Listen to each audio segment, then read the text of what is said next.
me how to say ladies and gentlemen in gender-neutral terms. Hey, yo. Hey, yo.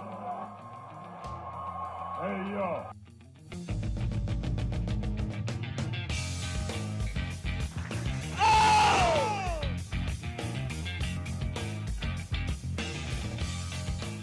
The exfoliating gentleman has me. That's why my face is flawless. I do it on the regular, and if anybody doesn't believe you, they're lying. Welcome to HIAC Talk Radio. I'm Dan. That's Craig. DanLaw83, except on Twitter, DanLaw TV.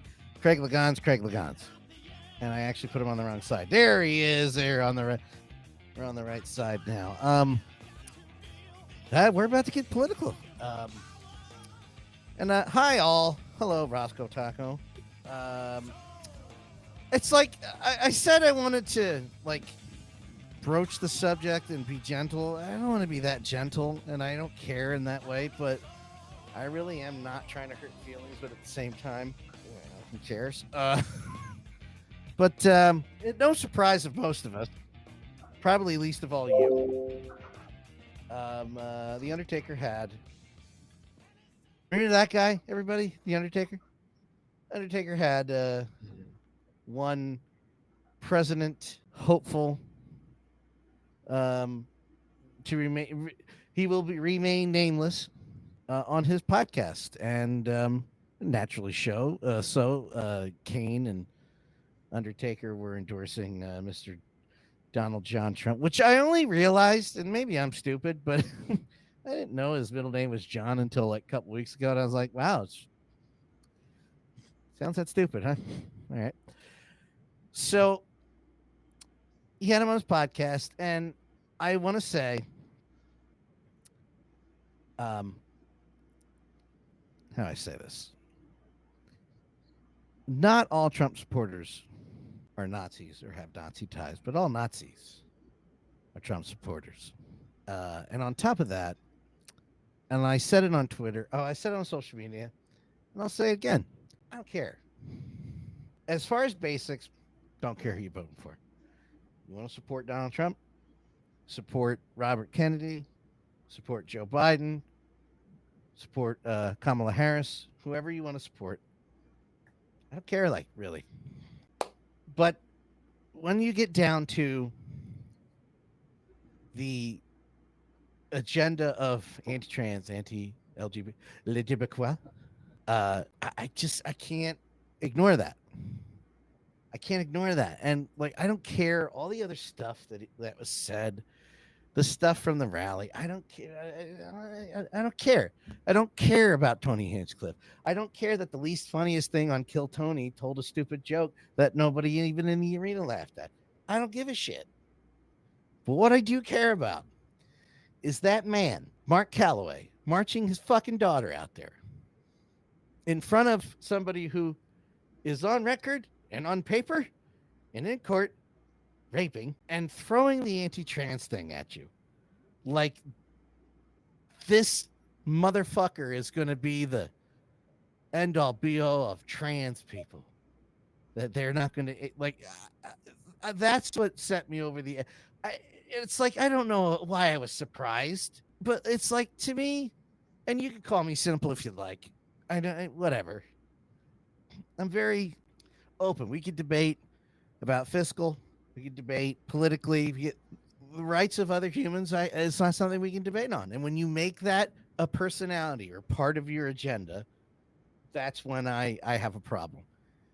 And I can't believe in 2024, we're still going with people listening to the fact that your son goes to school and then he comes home a female, or all females are trying to play men's sports and vice versa, and this much not stop. I'm protecting my daughter. Fuck you, Marc Calloway. That's not a fucking thing. You're just a transphobe. All of it came right down to the message I took away from that is A, you're stupid. There's a reason you're a wrestler, you idiot. And B, you're a transphobe. And I guess I should have saw it coming when you were speaking out for the Harris brothers, who are neo-Nazis, and, the revelation, air quotes, of certain shirts you wore with certain imagery on it. It's just what you are, and that's But don't pretend you're. I don't know, Greg. They're not shying away from it. It's Halloween, so they're still, Taker stuff. You sound triggered. Yeah, yeah, yeah. Transphobia and homophobia triggers. Sorry. Oh, I'm sorry if that message bothers you. I don't know what to tell you. I just after that, I am so depressed. It really did mentally fuck me up. Evil always wins. There's no way around this. I don't know what's going on. I just don't understand someone who is such a smart businessman fears can seem that uneducated, Greg. And you hate him to begin with, so I guess you're ahead of Well, I, which I've said on this podcast many, many times, and I'll continue to say it. This just reinforces it.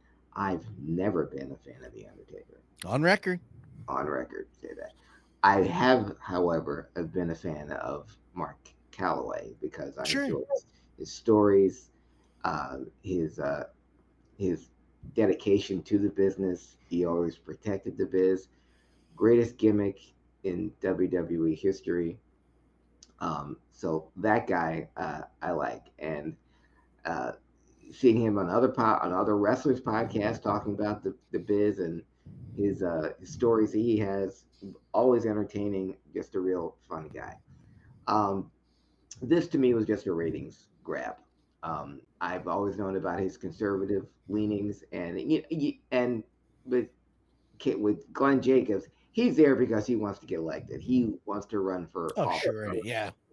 Because as stupid as Marc Calloway may be, Glenn Jacobs is no dummy, but he also knows which way the wind blows politically, and he knows if he wants to get ahead politically, which he does, he's got to say and do certain things. And so that's I see Glenn Jacobs' agenda um, uh, for a long time, and I'm seeing where what direction he's going because he looks he wants to run for he's in public office and he's already been mayor and he wants to go further in his political career. So he's playing ball. So him I'll excuse. It still doesn't make it right. It still find most of his views repugnant. Uh, but this whole thing on having him on their podcast was a ratings grab. Sure. Because I'm sure Undertaker's fans are and just like Glenn Jacobs fans are in lockstep with um, the policies of the current Republican administration. So it I didn't listen to it. I had no interest in it, anything that man's attached to. I whenever he starts talking, I stop listening. And even if I started listening, I'd stop listening about 30 seconds in because the man doesn't make any sense.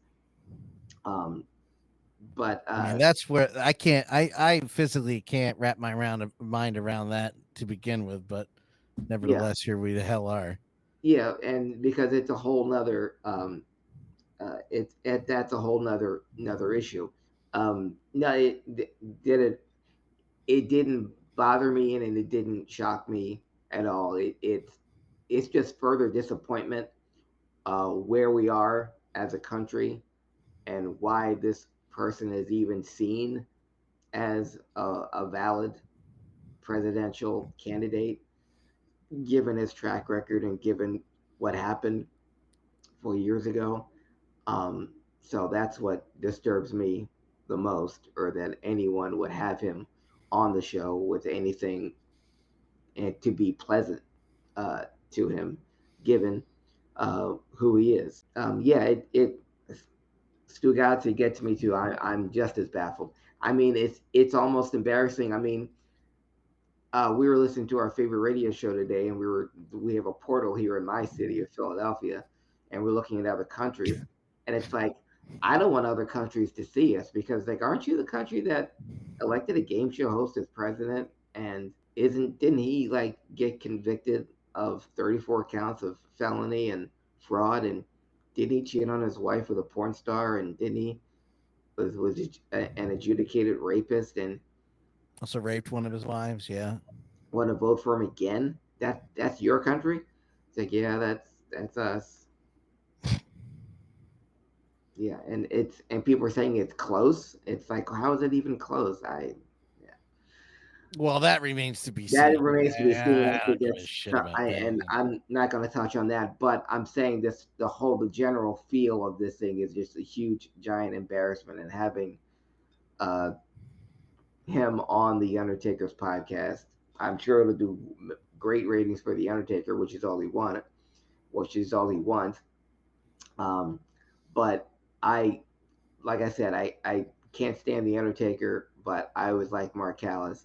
Uh, I've never liked Hulk Hogan, and I further, you know, Seeing him struggle to take that shirt off actually did me more joy than it probably should have. Being that I'm, generally viewed and am out of shape and that kind of thing. That tickled my big fat ass to no end. yeah. And see, I didn't even know he was even there until like the day after, just because, Yes, exactly the point. yeah, Isn't that interesting?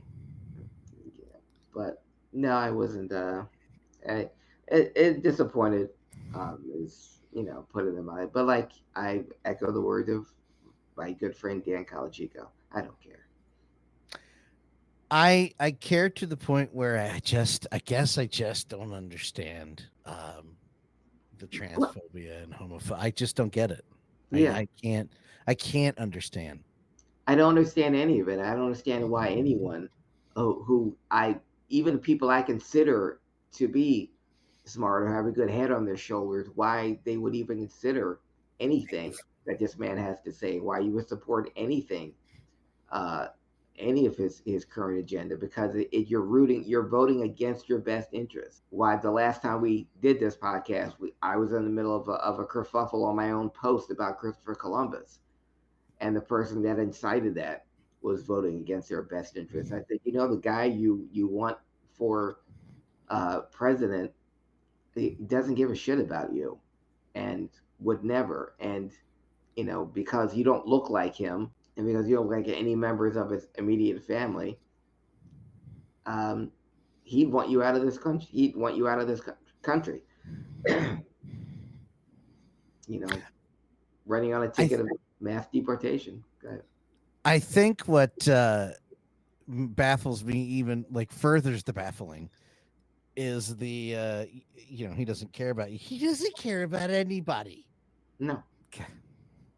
Well, I don't know. I just, cancel culture is not a thing, by the way. I just want to say if cancel culture was a thing, wouldn't be having this discussion to begin with. So Nope. you stop with your cancel culture bullshit. That's not a thing that happens. He's never going to do jail time. Vince ain't going to do jail time for his stuff, which we'll talk about another time. Mhm. Uh, I guess we could, yeah, actually, we could piggyback onto that real quick. Something that you and I referenced, me and Dean and Chris referenced. It's been referenced for years, and a lot of people are shocked about this, but the Ring Boys Mhm. lawsuit from the mid 80s, several boys that were molested, raped, sexually assaulted while being ring boys in the WWF has brought a lawsuit against Vince McMahon. And it's actually shocking to me the amount of people who aren't unaware of this, which does make me wonder, like, maybe wrestling fans are kind of oblivious to that kind of thing. And we know one man that's not going to, have any punishment to that because he's passed away since, which is Pat Patterson. But it's just another turd on the turd sandwich that is Vince McMahon that everybody is still defending in some way because they made him feel good at one point. No pun intended. But it's just, it's really hard, man. This is what kills wrestling for me. I'm really trying. And it's just like, I don't really want to watch again. But I'm trying. I know, Dan, and us wrestling fans, we've had to put up with so much heartbreaking shit, and it's bad enough we have to deal with losing so many of our favorites at such a young age, so many before 40, and and then having this rear its ugly head again, and the fact that it happened to begin with, and it took place over a long period of time too. Um, it's what makes it so so hard to take. In other news, one of the one of the best in the business left the business. It's I guess the only way you really say this. Samantha Irvin, I guess we can now say former WWE ring announcer, has left the WWE, and it was shocking to me. But I think that the PS to this story is what was really baffling to some, but not really to me, because God forbid, who's ever heard of this before? When people were questioning why she left, and she answered, "I don't even really like wrestling, No. or I don't even like announcing." Yeah, And she that loves upset some wrestling. She doesn't like folks. announcing. Well, who ever heard of somebody doing something in wrestling they weren't happy about? That's never happened before, Craig. Yeah, well, it's like the reverse. She loved wrestling, but she didn't like announcing, and most of the uh, people that worked for the WWE liked writing, liked scripting, liked producing, but didn't know anything about wrestling. Yeah. Yeah, I'm serious. Announcing was only supposed to be my way in. I wanted to manage, maybe even become general manager one day, but WWE saw no other future for me besides announcing. I love watching the action, but I don't love being an announcer. Hey, more power to her, because for somebody that didn't like it, She was damn good at it. she was amazing. And I know she caught flack from idiots in the IWC and wrestling fans, not on social media, which is, I don't know if that's smart or not. That she emotes too much. She looks funny when she makes faces. Yeah, I know. God forbid somebody shows emotion when you're involved in something that's supposed to be emotional and tell a story. Samantha's one of. I'll say it. I'll say it. She's my favorite ring announcer that's ever been down the pike. And I'm talking about, well, all the greats that would be considered blasphemous. Mm-hmm. I think she's my favorite, just because she put a little bit extra into it that I guess kind of wasn't seen before, which was investment into good guys versus bad guys, not just there to do a job, or not just to react when somebody was interacting with you, interacting with the universe and I meant literal, not the WWE universe. I guess I meant the environment, but the universe of the environment around you. And that's gone now. Now the other PS to that, the PPS to that is when somebody said something not so favorable towards her, because God forbid she said she didn't like doing it. She said, "My husband's a millionaire. Her husband is Ricochet." Yeah. and the man does get paid a pretty penny to still wrestle, whether or not it's on a show you like is irrelevant to the conversation. Not you, Craig. I mean, in general, to people, who God forbid try to like anything that's not the Fed. But yeah, she doesn't really need to work, and it's not like she's talentless. She's a great singer. She's an amazing announcer. And somebody also said, and then I'll let you take over. Well, you'll be I can't wait till she signs with AEW. It's not hypocritical to say I don't like announcing. That's why I left. But if she's gonna get the same kind of job to be with her husband all the time, Yeah. that's not the same thing. That is I'm like, okay, that's agreeable. And then a PPPS to it was, I saw somebody comment was, oh, she expected to do all that without going through the same steps everyone up. I'm like, where did she say she wasn't going through the same steps? That's not what she said. My God, reading comprehension. Anyway, go ahead. Catch my ass. Well, I never. I was going to say I never understood why she got so much heat to begin with when she was an announcer, because she's an announcer. Why? But then I realized, oh, it's the IWC, and she's a beautiful woman. That's why she's A beautiful, not light-skinned woman. And non-Caucasian woman. I forgot. Because listen, people go, that's not what it. Yeah, calls him like a season. yeah, because I don't remember Howard Finkel or Tony Schimmel getting any type of heat when they left, or if they wanted to go someplace else. But like she said, she didn't like announcing, even though she was damn good at it. And her leaving, um, even if it is to be with her husband, who's a millionaire, so neither one of them, and I'm sure was paid fine while she was with WWE, so I'm sure she's not clipping coupons either. But if she wanted I don't to, think so. you know, but her leaving didn't surprise me because again her husband left and went to AEW, and because he wasn't feeling fulfilled in WWE, and people said, well, why would you leave? And why would you leave WWE to go to AEW? Why would you go from it's like a huge step down. If you're not doing what you want to do at your current job, you go to another job that's going to pay you less, but you get to do what you want to do, then do it. If Samantha Irvin never wanted to be an announcer and there's other things she wanted to do, but AEW, who haven't offered her anything as of yet, folks, but if she did get an offer from AEW and it's, oh, by the way, Samantha, not only can you come here, but you can do all the stuff that you didn't get to do or that you always wanted to do here. Why wouldn't she take it? Or why wouldn't she go? So no, I never understood why she got the flack. And yeah, she was a great announcer, but I don't watch the show for the announcer. She was good at it, and I loved I loved the way she introduced Imperium. Um, I don't know why. That was just my, Ludwig Kaiser, Giovanni Vinci, and the Marine General Gunta. She always said Gunta, not Gunther, Gunta.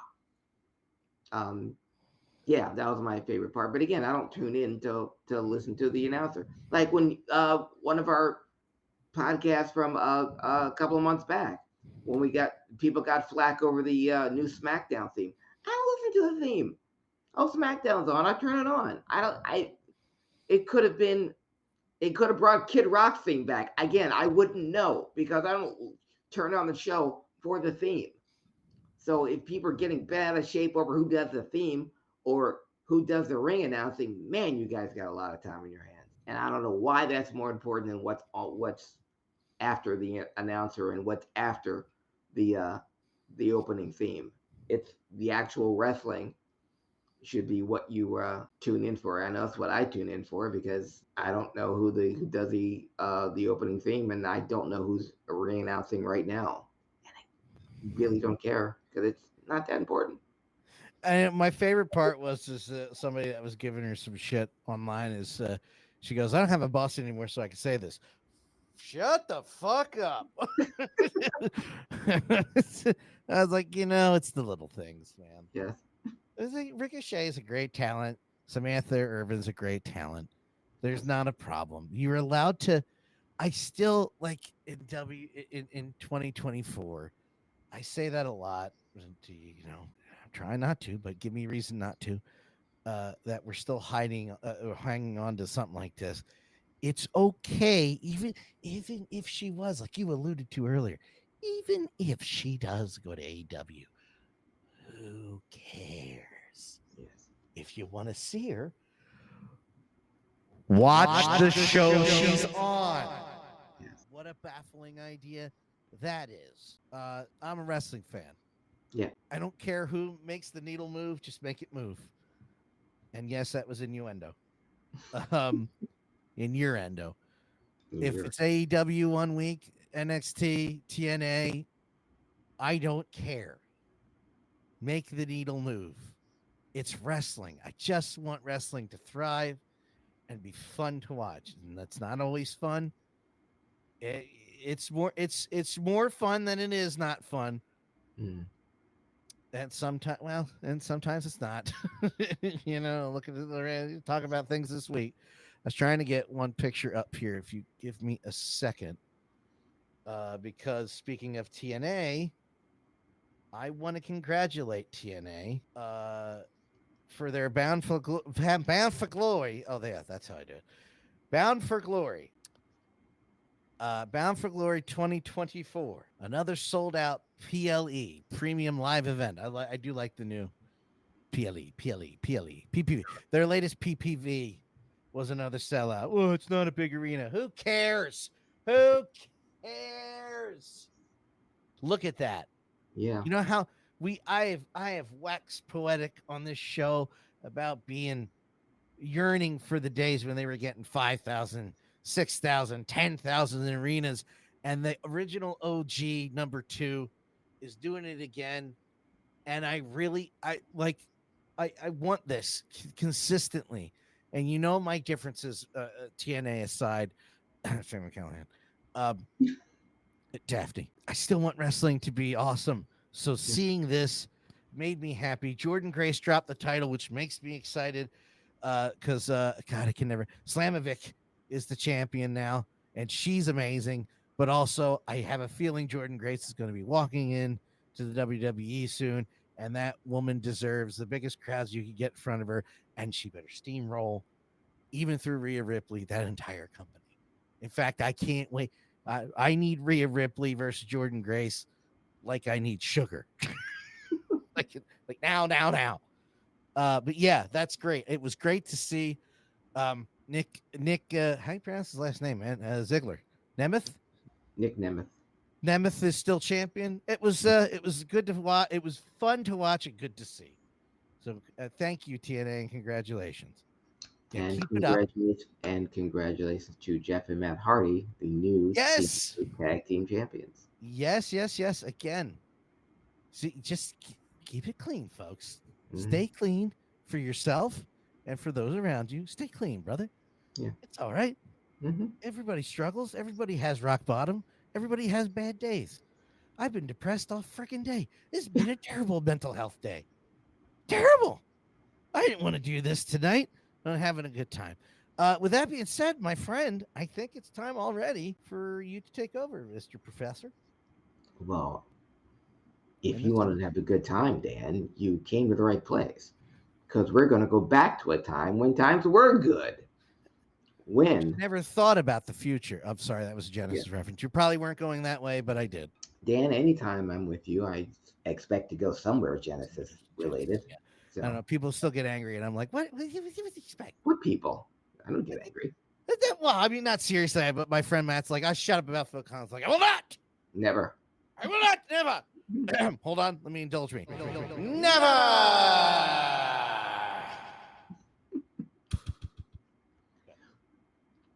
Well, in this special Genesis free edition of the Wrestling Historian, we're going to back at the time where several landmark events occurred in this week in wrestling history. Keep in mind the time frame we're talking about, late October. So there may be some holiday themed wrestling events that happened during this week in wrestling history, as well as some earth shattering events, some seismic shifts in the landscape, and a few happy memories that will ensue. This is back when wrestling was, just like the aforementioned picture you saw, the TNA pay-per-view of a packed house. Your arenas packed across all 50 states, arenas, high school gymnasiums, coliseums, some stadiums, but it was something that we all loved and paid through the nose to see before cable, before the internet. It was before sports entertainment. It was professional wrestling. A landmark date, October 23rd, 1945. A great deal of professional wrestling uh, historians and professional wrestling fans of professional wrestling, will enshrine this date because on October 23rd, 1945, the St. Louis Dispatch newspaper published an article noting that former sports writer would be acquiring a promoter's license for boxing and wrestling. That former sports writer would be Sam Muchnick, who would be the nucleus of the NWA, future NWA president, and responsible for more professional wrestling events and for more sellouts than any wrestling promoter in the history of the business. Starting at his home base in St. Louis and going throughout most of North America. Sam Muchnick getting his promoter's license October 23rd, 1945, would change the course of professional wrestling. A man Wrestling at the chase, my friend. Wrestling at the chase. Wrestling at the Chase, a great documentary. Again, to be kind of like I was talking to a friend of mine who didn't remember Philadelphia. We were talking about the Rock and Roll Hall of Fame and it being in Cleveland, and how there was a concerted push for it to be in Philadelphia because if you wanted to be taken seriously in the music business, you had to come to Philadelphia. You had to be on Bandstand. If you wanted, that was out of Philadelphia, folks. it was out of Philadelphia, folks. If you wanted to be taken seriously as a professional wrestler, you had to go through St. Louis. Any professional wrestler worth his salt or any type of worth, you had to go through St. Louis. You had to go through Sam Muchnick. There was a reason why the NWA headquarters was in St. Louis. There was a reason why the NWA yearly get together to determine who would be the new NWA champions would be in St. Louis. Sam Muchnick held sway as the NWA president, and so many future great visionaries and promoters got their start or got their hand in the business thanks to Sam Muchnick. Eddie Graham, Bill Watts, Dusty Rhodes, Kevin Sullivan, Vince McMahon Sr., Frank Tunney, Jim Crockett, all came from the tree of Sam Muchnick. But October 23rd, 1945 was the day Sam Muchnick got his promoter's license, and it would change the course of professional wrestling forever. Forever. Forever. Forever. Staying on this date, yeah, and to do it in a studio, everyone from Ric Flair to the Von Erichs to Dick Murdoch, Everybody. everyone. Yeah, but you watch it now, and you see that the audience sitting there are crammed into his TV studio. Another lost art, wrestling at a TV studio. Get this, folks, costs nothing.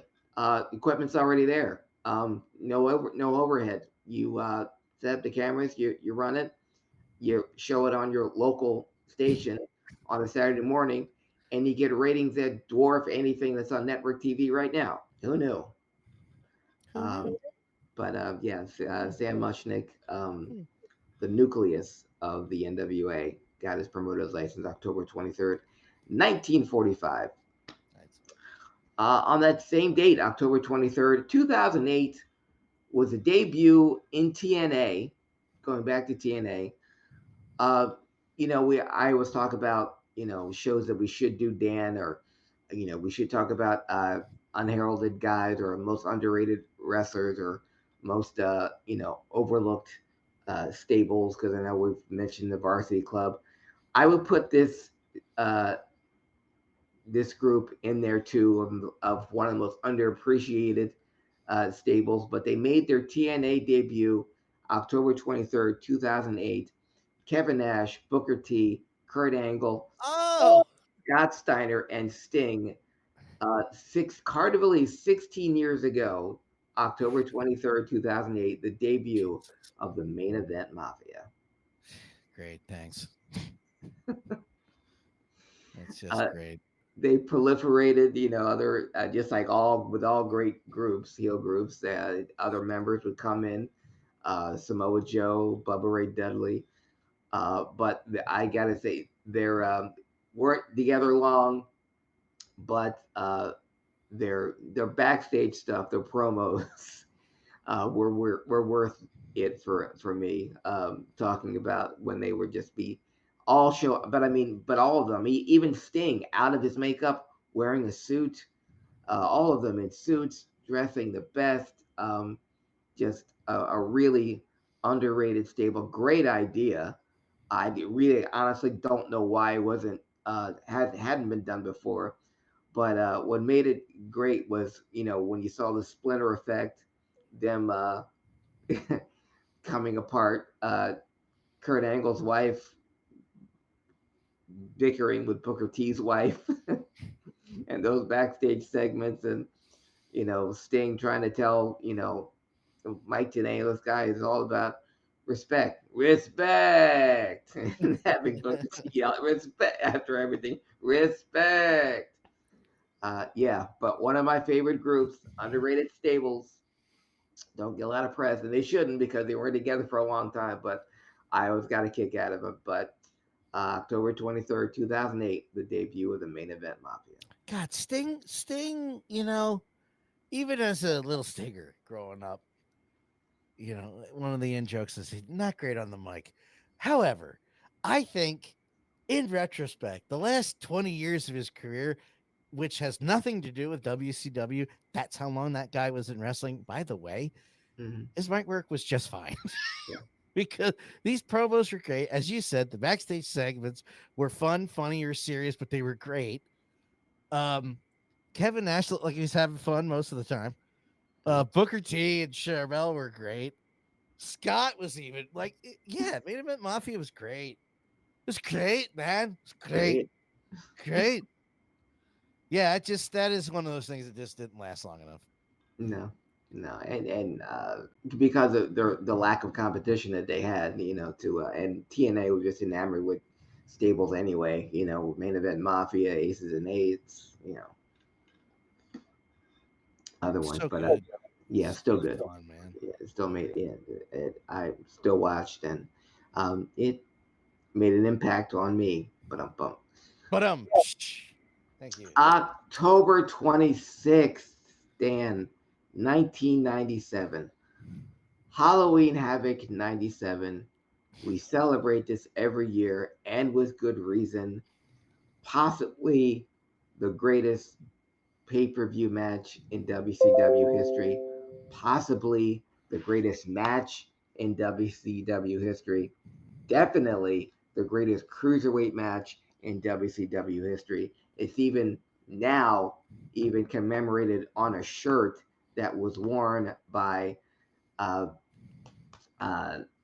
Dominic. Gargano and Tommaso Ciampa wore it. Oh, Ciampa. Yeah. But October 26, 1997, Cruiserweight, WCW Cruiserweight title versus The Mask. Greatest pay-per-view match in WCW I always history. forget that it was for the Mask until he starts trying to rip that off, and I'm like, oh yeah, forgot that aspect of it. But Rey Mysterio versus Eddie Guerrero. And Rey, knowing his mask was on the line, not only did he wear a mask, but his mask was part of his suit. And it was to coincide with the movie The Phantom that had been released that fall, starring the great Billy Zane. One of the first comic book movies, folks. The Phantom. Never happened. No. One of the great, who knew? They're only new. They're brand new. But sitting in between Rey and Eddie, watching this, having them watch the match again. Now, Eddie has said it many times. That's the one match that he'll look back on and say wouldn't change a thing. Rey talked about the match where he landed on the top rope and kept his balance, and then did a backflip into DDT, something that he had never done before, and he's never done since. So good. It's I have never seen two people that friggin' smooth in anything. No. It's just so good. It's so quick. How both of these men didn't explode 18 knee parts. It's just insane. It's just insane. And yes, Stu, It's on the WWE vault. I mean, it's on WWE accounts like 3 times. This move right here, totally improvised. God. And it didn't even look like it. Like it didn't even look like they broke a sweat. No. But I'm trying to not show a lot because I'm really tired of fighting copyright claims because I showed 30 seconds. So pardon me. Yeah. But again, this match, if you haven't seen it already, and I pity the fool who hadn't seen at least 5 minutes of this, because like I said, the match is still honored. It was on Tommaso Ciampa's shirt because um, of its historical significance. But that's why we celebrate it every year. But October 26, 1997, WCW Halloween Havoc, Ray versus Eddie. Where did you put that in modern wrestling history as far as match? That's in my top 5.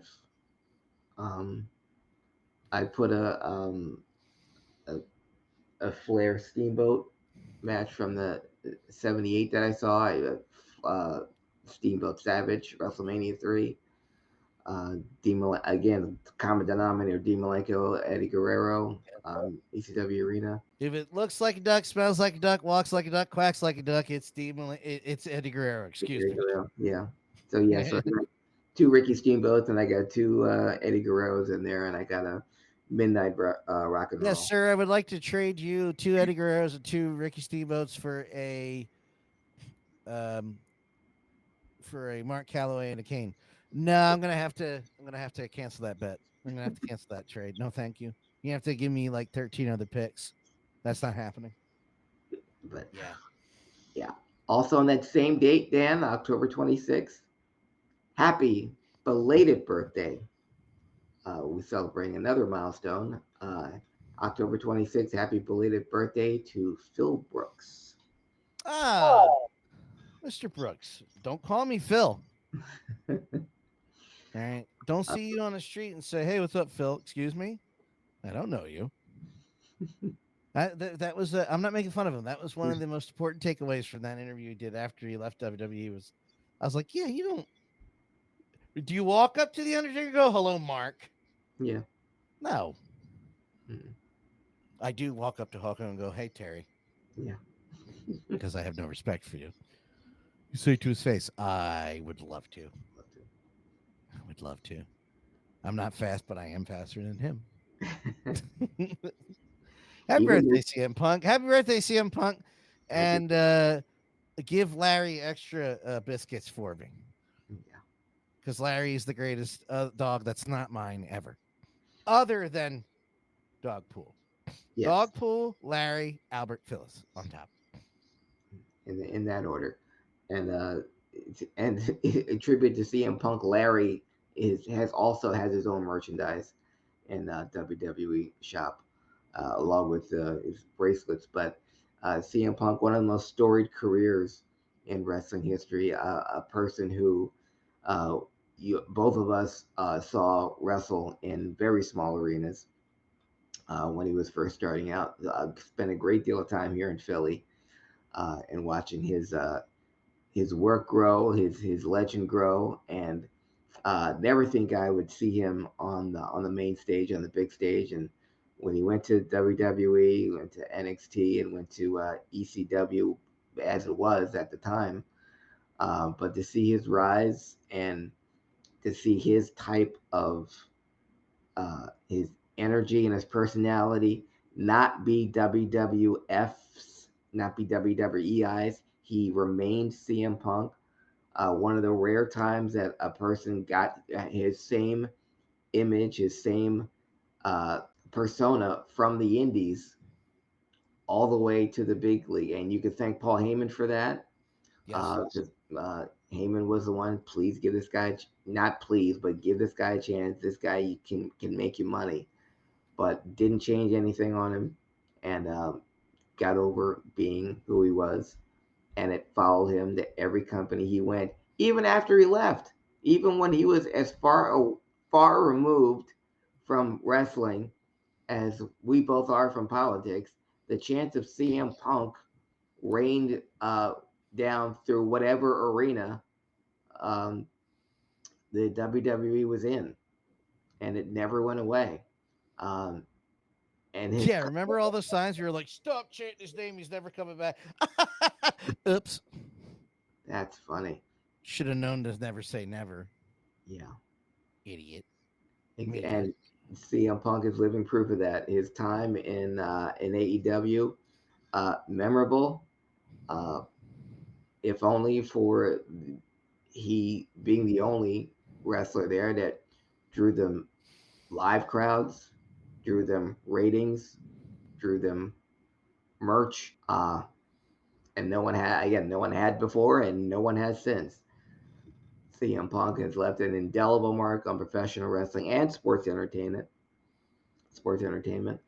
and only he can. And still um, a boon, a tremendous asset to um, this world that we call professional wrestling, and a good dude too. So happy belated birthday to CM Punk. It's very weird to see people still hate on him. Like, he's a bad guy. He's not. No, He's not. If being in wrestling, if being a bad guy, that maybe he's right. Maybe the people that he's has a hard time with or has a problem with uh, because of how he's being treated there. Craig, I want to show you something. I want to break in. Do you see who's joining us on the show right now? No, I don't. Ladies and gentlemen, Derek D-Mac McDonald has made it to the show. Yes, Oh my God! that was legit. I'm here. I'm not going to plan it anymore. I'm just going to do what I did tonight and send the link. And in the speak of the Derek, and he appears. Wow. Good. We Well, can recap. you got lucky. You got lucky. The boy went to sleep early, and around 11 o'clock, I have to save my brother who's coming in from a train from the city where all the MAGA folks are at. Oh, So, gotcha. so I got about 40 minutes or so. So yeah. Yeah. Okay. Well, that Craig was just ending the. Well, I don't think he was end. Well, that was it for Wrestling Historian. We got more. No, we got one more. Okay. Well, since he's joined, it's CM Punk's birthday. Oh, happy birthday, CM Punk. How are we still feeling about CM Punk? He was kind of Craig. Actually, you know what? Summarize what you just said, so Derek could vamp off that, because I thought you brought up a very good point. Well, first of all, congratulations on all your success on your sporting events. Thank you. I listen. I did not do this on purpose. It was the next thing I wore, and they didn't play you this week, so I don't want to hear any shit. Listen, like I said on Facebook, I know how the situation is going to end with that coach, so it's all right. It's all right. I mean, 3-0 in the ball, Derek. Go ahead. I'm sorry. No, well, the fact that this man tore himself away from a Giants game to be with us today, it's very huge. Listen, I'm not missing anything. It was 9-9 at the half. I'm not missing anything. Okay. Well, what I was saying was October 26th was the birthday of CM Punk, and we were talking about his indelible mark he's left on professional wrestling, both in WWE and in AEW, because in AEW he was the only one that drew crowds, that drew ratings, that sold any merch. And even when CM Punk was as far removed from wrestling as a person can be, there was still chance of CM Punk going in arenas all across the United States. And when people call him a troublemaker and say everywhere he goes, he causes trouble, he's an issue. I think, did anyone ever stop to think that the reason why he's causing these issues is because of people that he's dealing with? And it's not just him starting it, it's him reacting to how he's being treated or how he's being not even used. And that it was less so in WWE when he was told to wrestle when his injury was misdiagnosed or when he was fired on his wedding day. But in AEW, it was just blatantly in your face where he was trying to help the company and he's just getting roadblocked and stampeded by the execs. So I know we talked about it before, but your thoughts on CM Punk on this his birthday? Well, I guess it's a compliment, but you can you can you can view his impact on the business by him leaving A&W essentially killed the company. Like if you think like from the minute he left till now, it's just been a downhill trajectory. I think he's the last of like the old school guys. Like when he talks highly about the Terry Funks and the Harley races, and it's pretty much just like him, Orton, and I guess Cena when he's around, and maybe Shelton Benjamin. But these guys are like the last of a dying breed, and they obviously, as Dan plays the footage, they obviously don't mix with these new guys. And like I said, just look at what happened to AEW since the guy left, and he says, Tony doesn't want to make money. He's just a fan with a company. And if you look at AEW, I mean, they've had two hostile takeovers in less than a year. And my brother calls Moxley's team the White Pool Combat Club because they might or might not be neo-Nazis. We're not sure what's happening. But you look at the company since he's left, and he's been proven correct. Yeah. No, I jokingly said if it, and I can apply this to CM Punk as well. If it quacks like a duck, looks like a duck, smells like a duck, it's CM Punk. Like, I can't find something that I should be upset about in the grand scheme of things, of the dozen of things that we mentioned at the top, which we will review with Derek in a second before he goes. The dozen of things that I've brought up over the years with certain motherfuckers. And I have no problem saying that to them, their faces either, because one of them's just a trash bag. I can't find something that I should be upset about CM Punk about. I can't. I've tried. That footage doesn't help. No. Well, you assaulted him. Don't be an asshole. Yeah, you're right. Like, and look at the business he did with Drew McIntyre, a guy he likes, and convinced the world they didn't get along. Look at the business he's probably going to do with Seth leading into WrestleMania. A guy. Imagine the business they would have did if the Bucks would have just sat down with the guy and had a conversation. All the money they could have made with Omega and the Bucks versus Punk and FTR. They would have been printing money, and then because the guys couldn't get past it, now the Bucks are NWO B team, I guess, and Moxley's team is the NWO A team. All they had to do was be adults and be the actual EVPs and That's have a friggin' conversation. Guys, but all they had to do, even if they didn't want to have a conversation, all they had to do was just keep Punk on Collision. That was his show. Yeah. Keep it on. I'll be on Saturday night. You be on Wednesday night, and we're fine. Let me do my show. Let me book my show with my guys. You can do whatever you want on Wednesday with your guys, with all the Bucks friends, and we won't have to. We don't even have to compete. Let me just do my show on Saturday, and you do your show on. Oh, that would have been it. We don't have to meet. We don't have to talk. We don't have to be on the same show. You have to look at you. I don't have to smell you. Because that's where it started. Because Jungle Jack was on Punk's show, and Punk said no to the glass. And if you look at it, him leaving essentially hurt the careers of Miro, who he was doing stuff with on that show, Ricky Starks, who please just let him go if you're not going to just let the guy go somewhere and make money. Malachi Black, Andrade, all these guys were on Collision, and when he left, they found nothing for him. And now Andrade's gone, Ricky Starks trying to leave, Miro asked to be gone, and Malachi probably looks like he's just waiting till he can leave, all because you couldn't keep these guys apart and have like a little soft brand split. And now Tony's saying, oh, I think maybe having a soft brand split's a good idea a year later. Well, good job, Tony.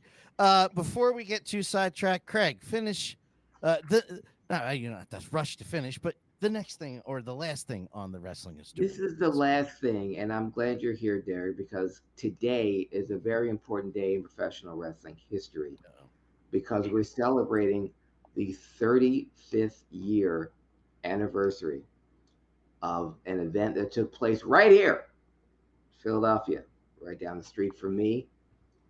But it changed the life of our co-host, Mr. Dan Calachico, because it was 35 years ago today when he attended his first ever wrestling match right here in Philadelphia. 1989's Halloween Havoc. Oh my god! Look at that. Holy The main event, Ric Flair and Sting going up against Terry Funk and the Great Muta with Ole Anderson and the great Bruno Sammartino. That was your first card ever, like that going was to? the first show I was ever brought to in my life. And that was after less than a year, I think, of watching wrestling.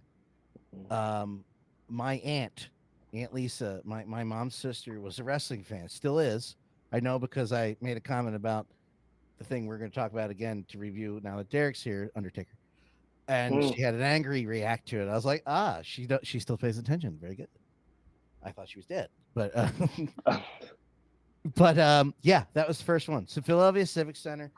It's one of those arenas. Craig knows, he's been there, but Derek. Well, I mean, you walk in. Do you still smell Nassau County Coliseum? Yes.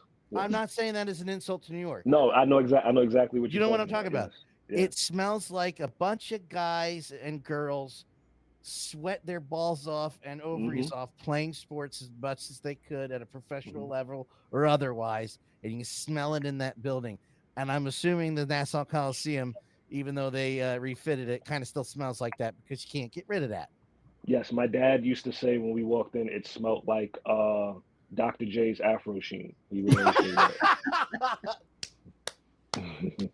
That's good. That's a good line.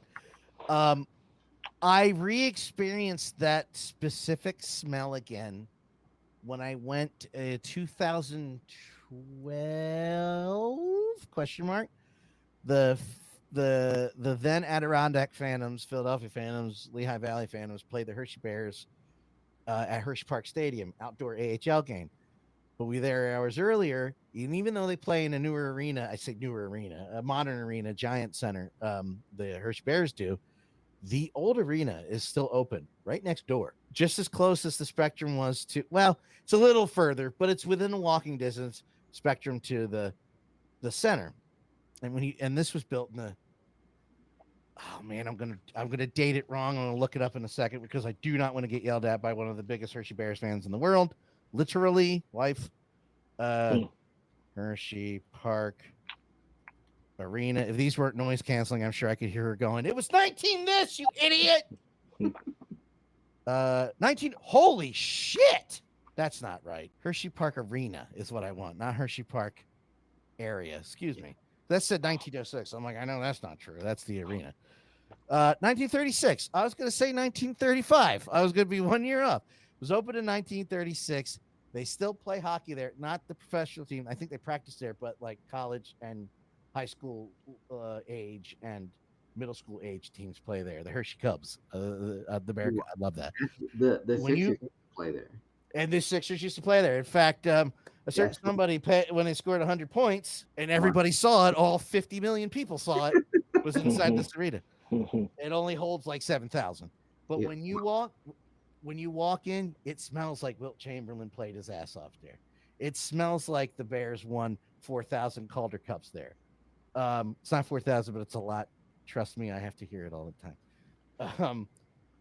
When you walked into the Civic Center, just so you think I didn't forget what we were talking about, when I went into Hershey Park Arena, that's the smell I smelled. Wood, old sweat. I could still smell it. I've actually been to more car shows there because after the center was built, pretty much everybody stopped using the Civic Center for sports and concerts. It was kind of over. But they had the car show there. The Philadelphia car show was still at the Civic Center on the floor. So I still had that smell in my memory. And when I walked into Hershey Park Arena, I was like, yep, yeah, that's about it. But yes, my first show, you can see it on stream right now. that's the first show first of all, I was in love. Sting. You know, you see him on TV, then you see him live. Joseph, say, why do you keep watching wrestling, Dan? There you go. That's not bad. You have me beat. My first show was a house show. I remember nothing. I think I was like 4, maybe. Me, my dad, and my brother went. And all I remember was the main event. They let us come down, and it was Texas Kerry Von Erich and the Ultimate Warrior versus Mr. Perfect and Rick Rude. That's awesome, though. And I just remember Warrior running out and like this big like gush of wind blowing past us, and I was like, oh my God, it was like a cartoon character come to life. So between him, that's what like, and Macho Man came out and all his glitz and glamour. I still remember, dude. But I didn't have any it's a who's great who. Buddha, I mean, though. I wouldn't be upset about that either. So that was that 1990 there? I believe it was like 1990 because I believe the Heart Foundation. It was so long, but I remember the main event because I remember I left that arena going, I love the guy Mr. Perfect because of course he did the spot where they ripped his singlet off and he runs out in his underwear, and I remember Warrior running and his hair all over the place, and I was just thinking, this is nuts. So, but yeah, I know what you mean about walking into the place. Like I'm going to take my son to Saturday's night main event. It's going to be at the Coliseum, and I know when I walk in and you see the roundabout, I'm going to remember when they sold the little styrofoam titles and the foam fingers and all that. It's all going to come back to me as soon as I walk in that place. You never forget. No. Nice. That's amazing. My first match was September 22nd, 1975 at the Spectrum, and the main event was George the Animal Steel versus Bruno Sammartino in a Sicilian stretcher match. So the loser had to be carried out on a stretcher. Jesus. And the special guest referee was Andre the Giant. See, that's better than mine too. Andre. I mean, and Bruno. I mean, mine sucks too. Then. What made it what made it special though, D, was people remember. Now they have the of George the Animal Steel, from the 80s and the Mine and the cartoon character. The dumb this one. was 1975 George the Animal Steel, who never spoke, who came to the ring in just a black turtleneck sweater, surrounded by 6 police officers, walking him to the ring, and they weren't for his protection. Because what George the Animal Steel would do, he'd come out and just fans would be booing. No music, no anything. He'd crawl under the ring and he'd sit there in the middle of the ring and the fans would start booing. He would then dart out, run under the ropes, and then just grab the bearing, just shake it. And the first 4 rows would clear out. I mean, grown men are running. Okay? And then he'd go back into the ring and the fans would start booing again. And then he'd just wait a bit and then he'd go to another side and just do it again. And I'm like, I can remember this. You talk about smells. I remember grabbing my dad's, the smell of his leather jacket was like right against my nose because I'm like, he's going to come up here. He's coming. We're going to fucking die. And of course, my dad's laughing. He's the funniest thing he's ever seen. But yeah, that George the Animal Steel was what was so Hey, he's moving. Yeah, let's say look at him. Yeah, that is complete. I've never seen that. Yes, that was the George the Animal. So he'd come in and he'd just start darting and just start. When the fans would boo, he would just go crazy and keep. And this is the first time that I've seen Bruno because he was this mythical creature that never wrestled on television. He'd come out holding the belt. And, talk about his challenger. It could be Ivan Koloff, Ernie Ladd. And we'd see Ivan Koloff or Ernie Ladd just going through these job guys week after week. And say, I'm coming for you, Bruno Sammartino. And I'm like, oh, my God, how's Bruno? I've never seen Bruno wrestle. I've seen these guys wrestle. And Bruno's going to get killed. But month after month, Bruno will be there with the belt. So I guess Bruno won. I'm getting to see him for the first time. And I'm seeing Andre for the first time. Yeah. So that was my first match. But this is your moment, Dan, because it was 35 years ago today. Yes, thank you. That planted the seeds of where we are right now. There you go. For your love of wrestling that brought people in and brought us in, Yes. so you could have this show. So, And I'm so sorry to some of you, not all of you. Let's look at this whole card. It's not terrible. Tom Zank, who I don't care about, defeated Mike Rotunda, who I care about very much. Samoan SWAT team versus Midnight Express. Midnight Express, yeah. And you were talking about fire. 6-man. I'm sorry. Yeah, it's Fatu, Samoan Savage, and the God, I hate saying that, and Samu with Oliver Humperdinck, which move on. Yeah, he came to the ring wearing a sari. The thing about you were talking about fire, my dad was a fireman, and the Philadelphia Civic Center was a type of structure, historic building. There was no. Not only could you not smoke in there, but there was no fire allowed in that building anywhere. Nope. So the fact that the Samoan SWAT team came out when this fire dance, and they did a whole thing, and then there was fire, like Dan said at the top of it. They got a cease and desist order from the city of Philadelphia the next day to never have any fire in there again or never come back because there was not supposed to be any fire in that building at all. Let me tell you something. Let me just add to this, Mr. D-Mac. His dad was a firefighter. My dad was a firefighter. There's not one goddamn building that those two men would walk into and not look and make sure sprinklered and smoke detected, and that they could find a way out at all times. I understand that. One goddamn time, not 1 minute. I know that for a fact of his dad because I've been there. My dad, not only would my dad count all the tiles on the floor and on the ceiling, he would also make sure all that stuff. To this day, the man has not been into a burning building since 99. He will still go, well, you got all your smoke detectors? You're moving into a new house, you got a smoke detector? It's like, Dad, I did that first. I did that first. Yeah, okay, gotta be sure. Number one. Number two, yes. My father is, come on. I just wanted to show you. This was Convention Hall, a.k.a. the Civic Center. That's... wow. There you go. I mean, we all seen that look. We see and the walls. And the wrestlers, Derek, they would sit on that stage and watch the matches. Really? Yeah, because the thing is behind the... You'd be in front of the curtain, the facade of the entranceway, where in the late 80s, even though it was Turner production, it wasn't, what it was in the mid to late 90s.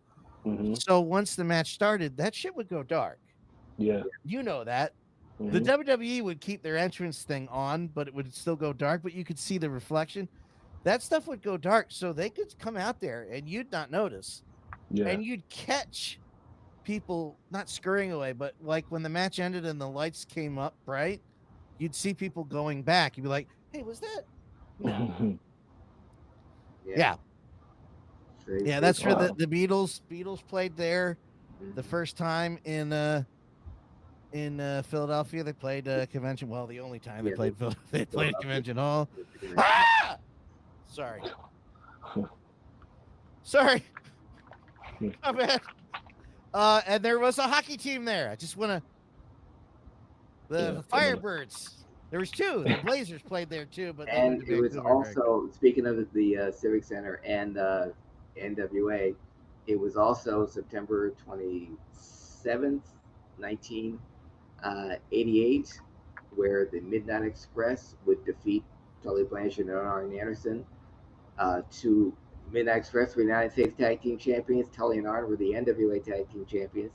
The Midnight Express would defeat Tully and Arn in Philadelphia Civic Center with Charles Barkley at ringside to win both the United States and NWA Tag Team Championship. And that would be the last time ever Tully Blanchard and Arn Anderson would be a tag team in the NWA. That is when he tells that story on the Ric Flair 4 Horsemen DVD, That's the show they're talking about. Oh, okay. When he goes, I walked into the next show and it was like the freezer. Nobody would talk to me. It was after that show. And he goes, do you want me to hand the belts to you in Philadelphia? I want to hand them in blah, blah, blah, blah, blah. Is that the Sixers? That's the Sixers when they won their first world title in 1967. The first Boston Celtics had only Boston Celtics won 13 NBA titles and only lost in the finals twice. The first time was to the Sixers and Will Chamberlain. So yeah, the Sixers won their first world championship there in 1967. So yeah, the Philadelphia Civic Center was a long time Philadelphia staple, and outside of the Spectrum, it was when the Spectrum, like Dan said, when the Spectrum was made, it became kind of obsolete, and because the NWA, when it ran in Philadelphia, finally coming to the Northeast, they couldn't run the Spectrum because that was the WWF's building. So the Civic Center was the next best, but we didn't care because when Flair Steamboat was the first match in Philadelphia for the NWA in January of 1985, when Dusty came, and oh my God, when the Road Warriors came, whoa, yeah. Holy shit. Speaking of Road Warriors versus the Skyscrapers at that Halloween Havoc, by the way. Yeah. That's a lot of people. And when they brought their scaffold matches up to house shows, Derek, that was something. And when they brought the War Games to house shows. So I got to see the War Games at the Civic Center. I got to see the scaffold match at the Civic Center. Absolutely incredible memories. But we have your first match there, Dan, 35 years ago today. Let's not lose sight of this special day. Yeah, man. I'm very proud of that. Very proud of that. You on your road to wrestle, and there's Ivan Koloff, who I got a picture with. He was someone I was scared to death of as a child. And nicest, friendliest guy. When I shook his hand, and he see little kids. This was like in 2002. And he see little kids. He goes, I wrestled Sting. He's trying to connect with the young fans. So I wrestled Steve Austin. Just a super wonderful guy. And that and the thing, do the thing. And that, gentlemen and ladies, is the wrestling historian. So I just want to say with you guys here, I just wanted to say this for validation because I know I got some validation from Craig, but I would like to, with all due respect to the great Charles Barkley, I named my first dog after Charles Barkley. I have a Charles Barkley figure here somewhere. I love Charles Barkley. Chuck, where are you? Where did you go, Chuck? Oh, there he is. There he is. I have my Barkley starting line figure right here. Wow, to this day. I have not seen one of those in forever. Wow. Where's my camera? There you go. Yep. You're taking me back. I still have my Charles Barkley 1992 Dream Team jersey. Oh, there. I got Eric Lindros's starting line figure. Wow. Random fact, I think I have a Ken O'Brien one of those from the Jets. I don't know why, because I'm not a Jets fan, but I have a Ken O'Brien one. Hey, man. Ken O'Brien was part of the greatest quarterback class in NFL draft history. Yes. You hold on to that, Derek. Okay. That is a keepsake. And I just want to say, again, I named my first wiener dog after Charles. Sir Charles Waddles a lot. Was it named after Sir Charles Barkley? Man, he was my boy. I just want to say, if you're going to criticize a man for not playing every game of the season, perhaps you should have done it more than 3 times in your career. I'm sorry, Charles Barkley. I'm sorry. I'm just stating facts. I know this for a fact because I was such a huge fan. I was like, wait a second. Who the fuck are you talking about? Sir. That's all I wanted to say. That's it. I hate to come on here and defend a Philly athlete, but I've said it a million times. When he's healthy, Joel Embiid is the most dominating player in the NBA. The man averaged 34 on one leg last year. Like, I don't understand why people don't see it with him. He's still on the one leg, and they're like, well, I'm questioning that. Oh, yeah? Did you walk 4 feet to eat your lunch today? This is coming from a fat guy. Shut up.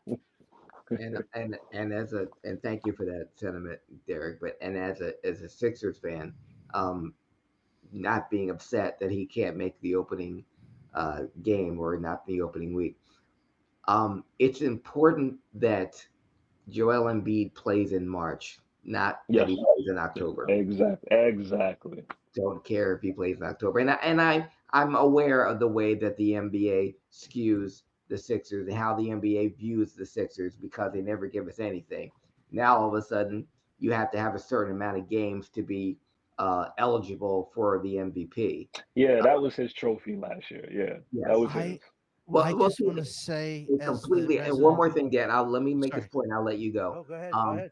That they made this rule this past season. Hmm. One of the greats that we lost last year, Bill Walton, won the MVP in Yeah, 1978. He played 58 games that year, yeah. and he won the MVP. Nobody said anything It's about not like that. we used to play. Yeah. I also want to say, Barkley, again, with all due respect, and I love you, sir. Again, I named my first dog after you, and it would have been my child if I had one. Just saying. You wore the ugliest jersey in Sixers history. Shut up. Oh, you don't like those with the stars on them? You don't like No! those? Y'all don't like those in Philadelphia? Shut up, Derek. You're not helping me. I just Blech! whenever I think of Derek Coleman, I think of him in either a Nets Yeah. jersey or that jersey. Yes, I know. Yes, I know. They're hideous. No, Heard They you are. talking. Yeah. while we have you, since I don't know when Mhm. we'll have you again, Mhm. of the last time we were going to be on, last time you were going to be on, what was the topic that you wanted to discuss? Was it MVP? Was it what? Oh, What yeah. did You want were bringing to up say? MVP and Oh, Lashley. it was the internet was Uh-huh. saying Triple H was racist because Oh, here we there go. were no black wrestlers on the PLEs, The last three. and they were also calling him. Look at how could you not like those, dude? Look at It those, looks like man. it looks like someone fucked a Pepsi can and then threw it back up. No, but check out Yeah, the fade on Armand Gilliam, though. That's what you need to look at. yeah, that's I mean, smooth. that Look at is that. listen. I wish I had hair that looked that good, especially at this age. I'm just Look saying. at that. But look, Look at that was my hero as a kid, was Barkley, man. my man Barkley. I'm just saying you only played 3 full years of your entire career. Shut up, sir. Go ahead. Anyway, MVP. You get to Yeah, and they also said Triple H was racist because he put all the Latinos to feud together, and that was like a big thing. Jesus Christ. And then I turn on AEW, and I see MVP only interacting with all the other black wrestlers, and the internet is silent about it. I don't understand the outrage. Um, if you want, is it a problem that certain people aren't on PLEs? Yes, but you can't turn on NXT and tell me that this is a racist company. Like 95% of their roster is black. You can't see the way Jade and Bianca are presented on television and tell me this is a racist company. You can't It tell me the used to way. be. Yeah. When Saba Simba, but you can't you can't look at these Farouk or whatever things. his name was. Yeah, right. Yeah, we can't call him Ron Simmons. Let's call him Farouk Assad and dress him as a gladiator. But No. should there be more people on the PLEs? Yes, I agree. But they're being featured on television, which is a plus because when I was growing up, it was Ahmed Johnson and the Nation of Domination, and they were miles apart. I think for a couple years it was just Ahmed and Mark Merrill, who I later found out wasn't black, so that doesn't really count. But but that's all we Yeah. had. All right. So I think the representation is great all around. I don't think anybody is racist. There's nobody coming out on mowers and leaf blowers like the Mexicools. Like I said, there's nobody dressing up as Saba God, I Simba. forgot of that. Yeah. So I don't appreciate the fake outrage because when you have fake outrage, when there's something to legitimately be upset about, nobody's gonna listen. So let's just pick and choose when we're angry. What I was gonna, I agree with you 100%, Derek. I think with MVP and him showing the tweets that he had and the quotes in the retweets, because people like me wanted the Hurt business back. Oh, But and me, yeah, after Vince left, we think, okay, well, great. yeah, What I think it was an MVP Triple H problem. yes, Because MVP never came out and said this company is racist or this company is biased or this company is this. He said when he was responding to fans, why don't you put the Hurt business back together? And him say, I went to Triple H and he said no. yeah. So I think that was a Triple H thing, Triple H MVP thing. Now I can still fault Vince for giving us the Hurt business and then changing his mind and say, no, I want my black group, my black faction to be happy-go-lucky, smiling guys instead of serious guys. But he did give it to us for even just a little bit. And I guess Triple H just wanted to take a different direction that didn't involve the Hurt business. Yeah.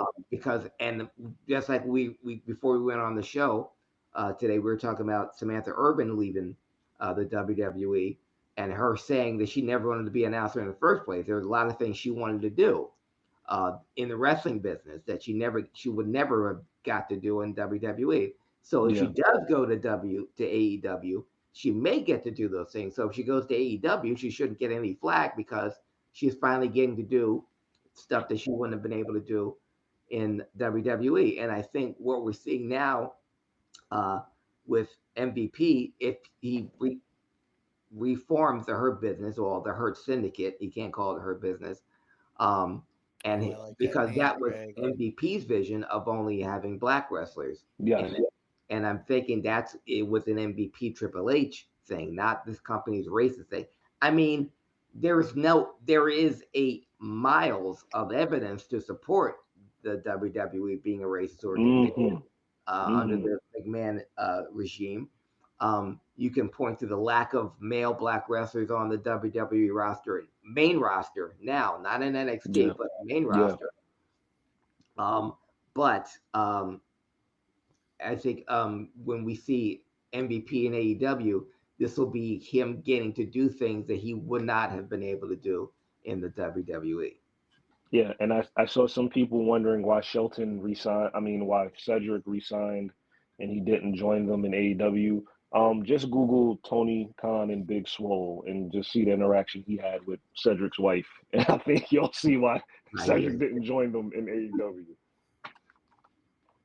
Yeah, that's it. But I'm looking forward to seeing the Hurt Syndicate eventually reform. But the thing is, AEW is such a clusterfuck because yes, that's the thing.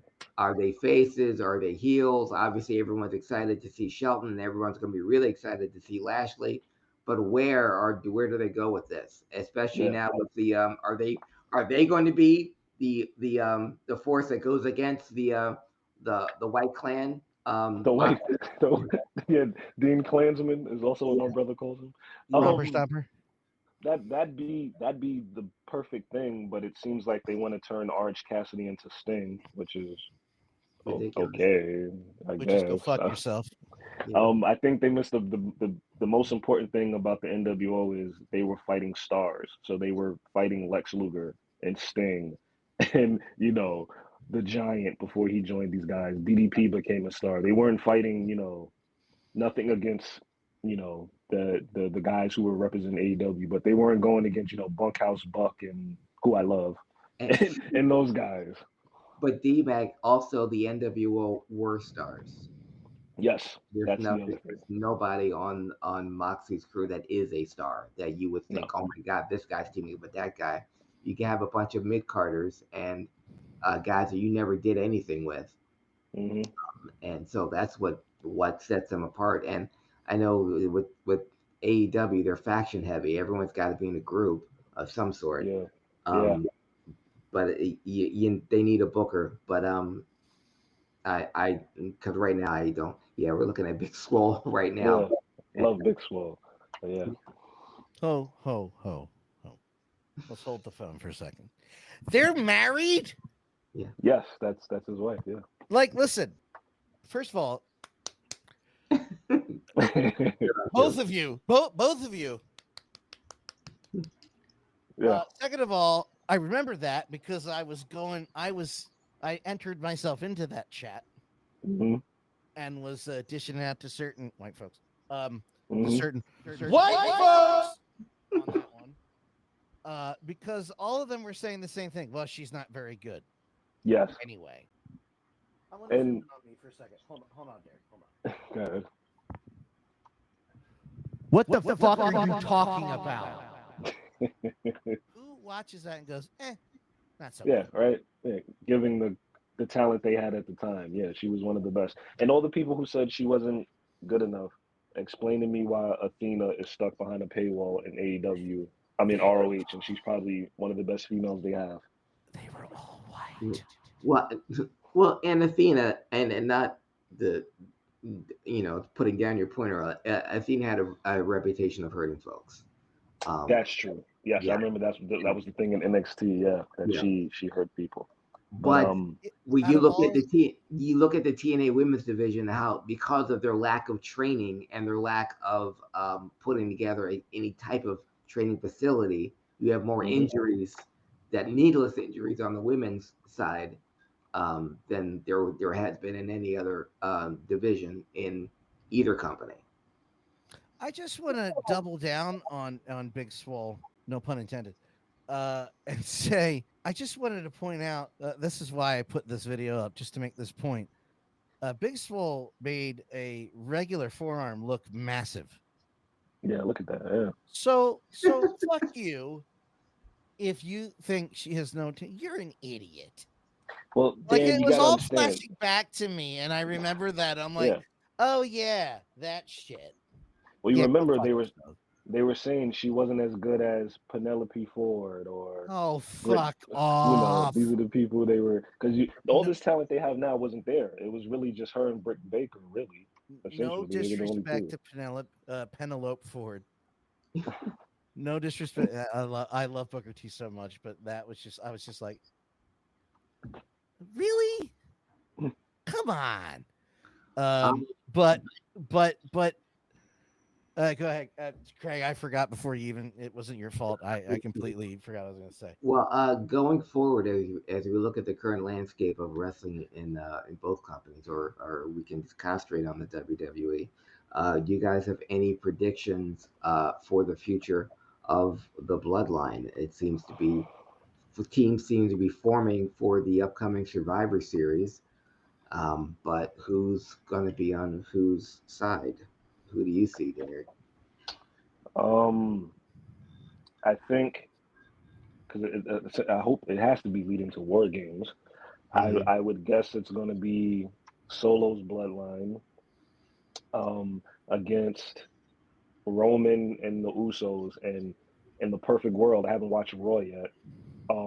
You would add Sammy to that group, and then that could be your War Games thing. I think, judging by how this family operates, this whole thing leads to Zilla, Umaga's son, eventually ending up in the company. And I think, my god! and I think they want to make Jacob like the next big family star. Like they tried with Solo, it's not working as well. But I think Jacob's is going to be the end game for all of them.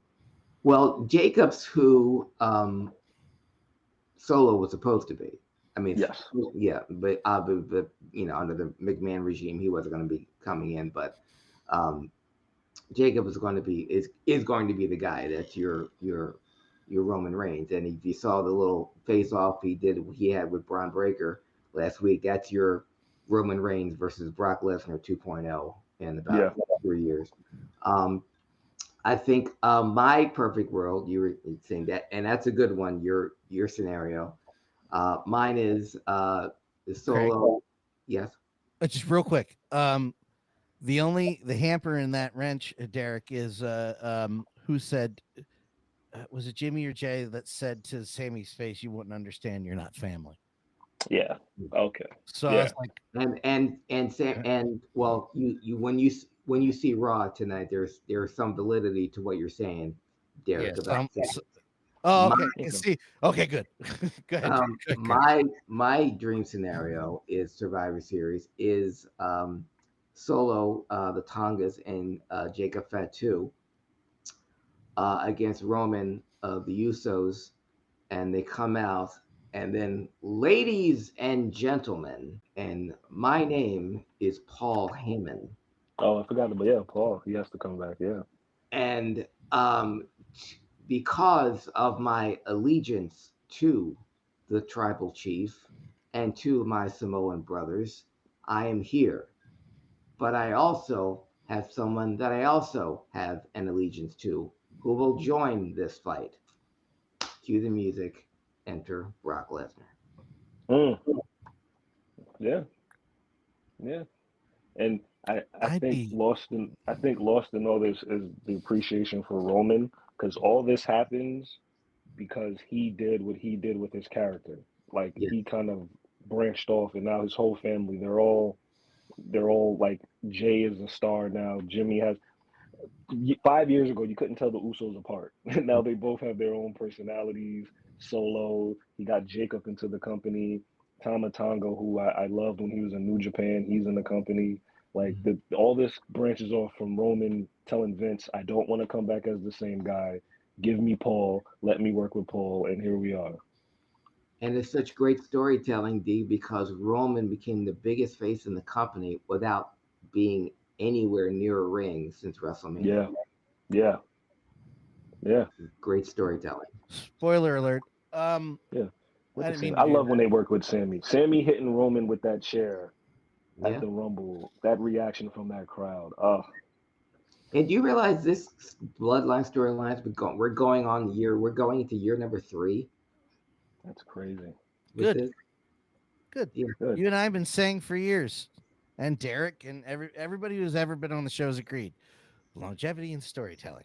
Make it Yep, fucking that's last. it. That is just That's it. fine. To backtrack since Derek joined us, the Yankees Oh, are they? Is it over yet? Okay. top Good. top of the eighth, 2 outs. It's 4-0. Listen, I hate the Dodgers, but I just hate the Me too. Yankees more. Oh, I hate them so much. Meanwhile, the Giants are in the midst of a huge comeback. Yeah, okay, good. Because when Derek came on, it was 16-9. I was like, don't say anything. Don't be a dick. The first thing I did was check. I was like, what's going on? So I was like, okay. Look, all right. Oh, Look, all right. We need a I quarterback. wasn't making All fun of right. you. I was trying to. No. This No. is what we need, a quarterback, and we're not going to get a quarterback by going 7-9 or whatever it is, and drafting another lineman. We need a quarterback. Okay, I watched Washington go out and get a quarterback, and they never, ever get a quarterback. We're the You only don't have team, faith in and I Daniel know. Jones? No, I haven't had faith in since we. You don't draft quarterbacks from Duke. You draft point guards from Duke. I don't understand what they were doing.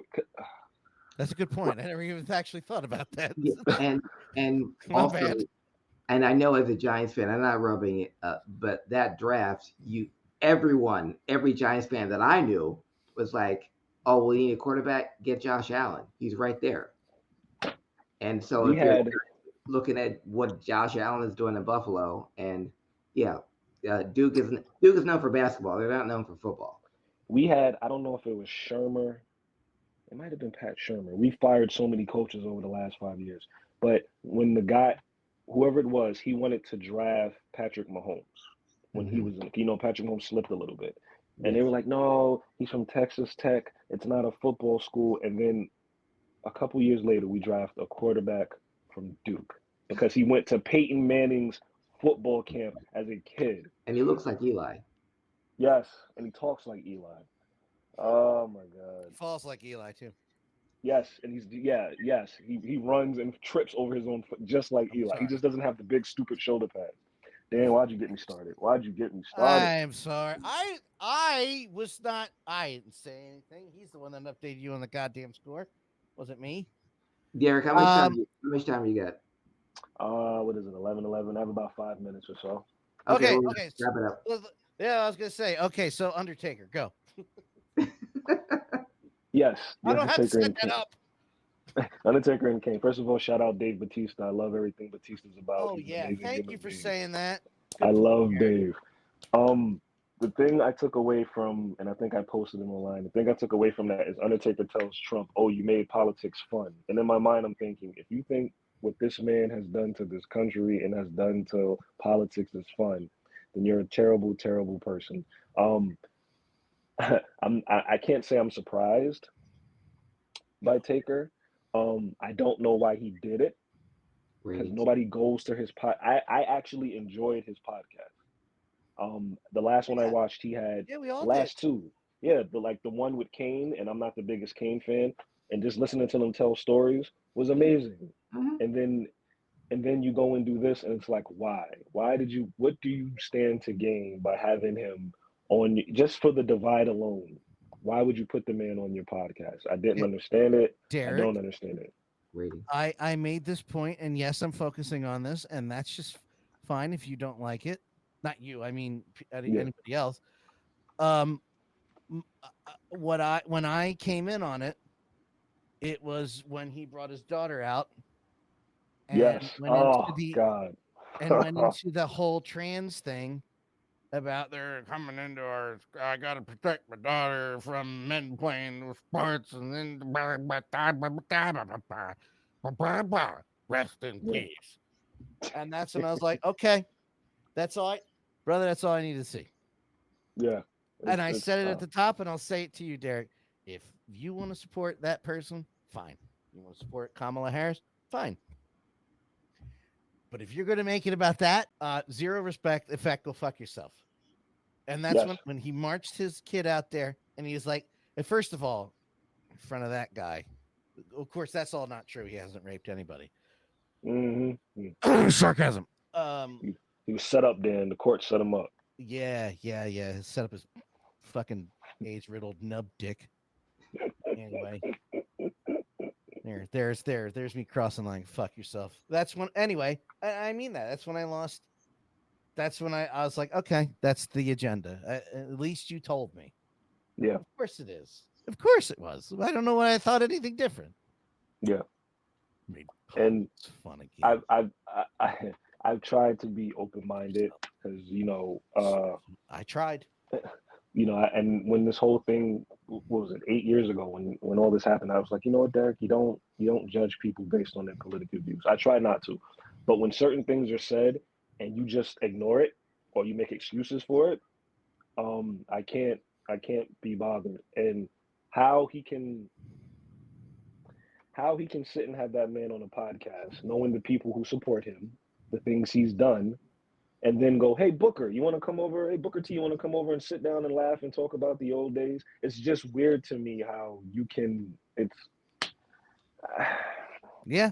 I don't know. Wrestling is a very shady, people still do stuff with Rob Feinstein. So that lets you know the type of business that wrestling is, I guess, right? Well, Sammy Calloway. Yeah. Yeah. Well, I have some not breaking news because I can't tell you, but the Rob Feinstein shit. Rob fucked with the wrong person finally. I said he would, and I told him you're gonna fuck with the wrong person one day, brother. You watch your shit, and it seems to have happened. It's with Grapple Reels on YouTube. Grapple Vision, excuse me, did a video about the Rob Feinstein thing. Just presented it. Boom. This is what happened. Yeah, here it is. And Rob Feinstein won't stop fucking with this person. Oh. And this person has taken steps to, I don't think Rob understands, to make his life in wrestling non-existent and outside of wrestling very fucking miserable. Yeah, when you have those type of things over your head, you should just shut up and be happy that nothing's come of it. Quit the fuck ahead, man. This is a different day and age, If you can if you got away with something, you should probably keep your mouth shut. Well, I can tell you, you will hear it first. You will hear me scream from Virginia to where you are, Derek. You will hear the scream going, they got him! Finally. Derek, actually, people can't follow you anywhere, and that's probably for the best. Derek, thank you. Yeah, please don't follow him. He has big equipment. When the Mets and the Phillies were going on, and the Mets eliminated the Phillies, we were going back and forth, and trust me, you could tell I like somebody because what did I say to you that made you laugh? I said, "Yeah, I'll say it to your face. from my car as I drive away with the window down. But yeah, and Derek, Mhm. regarding the Phillies Mets series, Mhm. what did I message you Yes, before the yes. series started? You called it. You called it down to the very detail. You said they've been sitting around. The Mets are the hot team. Philly is complacent. And yes, I'll give you yes, Craig. And I didn't believe you. I didn't believe you. And after the second game, I said he was right. This team looks like they're sleepwalking. And Listen, and just to add to that. Oh, sorry, Craig. Go ahead. I was gonna say I didn't want to be right, Derek. Yeah, I wanted to yeah. be wrong, but I could see it, and you guys were it. You guys were us 2 years ago, so I know how it goes. So I was happy for you, as even though I was sad for me. Go ahead, Derek. Go on. I'm sorry, Dan. I'm Dan, different D. I just want to add to that. The Arizona Diamondbacks told everybody Mm-hmm. that they figured it out, and the Phillies made zero adjustments. And then the Astros told everybody Mm-hmm. before that, the year before, the Astros were like, "Yeah, we're just gonna not pitch to them. Fuck them. They're not changing." And the Mets read the book and said, "We got this. I'm not taking anything away from the Mets. I mean that in their favor." They were like, "Fuck them." And not for nothing. I know I don't hate the Phillies. Like I hate the Atlanta Braves. I hate Chipper Jones. I hate John Schmaltz. I hate Greg Maddux. I hate the Braves. I don't really hate the Phillies as an organization. I just hate certain Phillies. Like I hate Chase Utley because he broke Ruben Tejada's leg. He did it. He did it. He did it as a member of the Dodgers, but he Yeah. did it. I like Jimmy Rollins. I hate Shane Victorino. Shane Victorino has done nothing to me. Mhm. I What hate did him. Shane I hate Victorino do? nothing. I just don't. I hate Beat the your way. ass? I hated. I hated the way that Bobby Abreu stood in the batter's box. Oh Like well, I hated. that annoyed It's me just, too. I it's like just Bobby, certain but I things. was like, "Will you stand right?" I get it. I get Yeah, And it. the it's same thing just. about JT Real Muto. I want to walk up to him as the, and I'm not, and I haven't said anything on social media because I'm like, people are like, you have something to say about baseball. He annoys me so much the way he stands in that batter's box. I just want to kick him in the Yeah. back of his leg. I say, just be a catcher. Sit down. Sit down. And I hated Bryce Harper, but then we got a guy on our team by the Well, name of Jesse Winkler, and he's like Bryce. If he's not playing for you, you hate him. If he's on your team, you love him. So now I understand. Now I get it. let me tell you something, Derek. And I don't know how, and I know you got to go, so I'm just gonna release you from your prison after this. I hate Bryce Harper right now. You got Okay. well now. Because I'm Now, really yeah. I'm really fucking tired of. Listen, he's a prodigy. He always has been. Yes. Yes. But I stop pandering to me. I don't give a fuck if you wear fanatic shit. Yeah. I get it. You like Philly and you want to live here. Well, if you would like to live here the rest of your career, and this is not a threat for me, I would stop swinging at the ball like that. I was about to say he takes some of the biggest hacks at the plate I've ever seen. Well, He he I'm wants wants, not- hacks. I'm not an athlete, but I see some of these pitches coming across on TV, and I'm like, he really tries too hard to Yeah. hit left-handed pitching. Yes. When that's Yes. not, if you're a left-handed batter, it's not your strong suit. I want to, because I know you got to go, so I will do it. You can follow me on Facebook, Instagram, Twitter, and Threads at Craig Ligon, CraigLiGeons, and you can follow Derek McDonald at coolmod.com. follow me. That's good. Follow That's me good. at Yes, that was good. Yeah. chatterbait.com. No, follow me at HIAC Talk. You know where you can find Derek? HIACTalkradio.com. The I have brand my new Kumo D HIAC shades Talk. here. Here we go. I'm gonna put on the shades just for you. Oh, do it. Do it. There you go. Yeah. Hold on. Wait a second. There you There we go. go. Just kidding. There you go. Wild Wild West. All right. You can. I forgot about that. You can follow Derek and Craig and myself, HIACTalkradio.com. The new one. Follow me on all social media platforms at DanLaw83, except for Twitter because I hate transphobe. DanLaw TV. For Derek, for Craig, I'm Dan. Keep it on the paper. Good night.